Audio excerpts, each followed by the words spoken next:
अस्सलाम वालेकुम दोस्तों, खुश आमदीद इन्फो टीवी में। मैं हूं आपका दोस्त वसीम। आज की वीडियो लेकर आया हूं आपसे मुराफ़कीन के बारे में, मुराफ़कीन फ़ीस से इस्तिस्ना।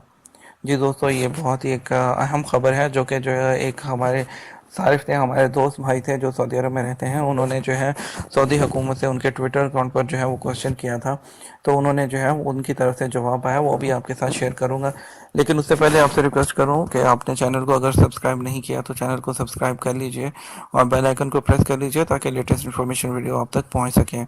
और हम इस तरह आप तक जो है वो लेटेस्ट इन्फॉर्मेशन लेकर आते रहते हैं। दोस्तों, हमारे चैनल पर मुराफ़कीन फ़ीस और जो इसके अलावा फैमिली टैक्स और विजिट वीज़ा के बारे में latest update authentic with proof हमारे चैनल पर अपलोड कर दी गई हैं। अगर आपने अभी तक वो वीडियोस नहीं देखी तो इसको ज़रूर देखिएगा।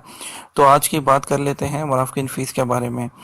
जी दोस्तों, मुराफ़कीन फ़ीस के बारे में हमारे एक पाकिस्तानी भाई ने जो है वो ट्विटर पर जो है महकमा पासपोर्ट से जो है वो बात की थी कि तारकीन वतन को अगर वो एक कफ़ाला एक कफ़ील से दूसरे कफ़ाल जो है कफ़ील में जो है वो ट्रांसफ़र लेता है तो उसको पे करना होगा कि नहीं।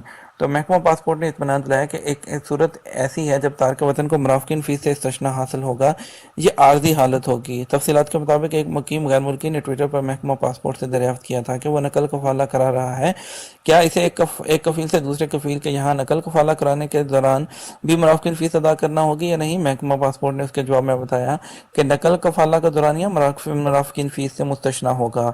ये वजाहत ऐसे वक्त में सामने आई है जबकि इससे कबल महकमा पासपोर्ट से दरियाफ्त किया गया था क्या तारकिन फ़ीस वतन मुराफ़कीन फ़ीस किस्तों में अदा कर सकते हैं। महकमा पासपोर्ट ने उसका जवाब नफ़ी में दिया था।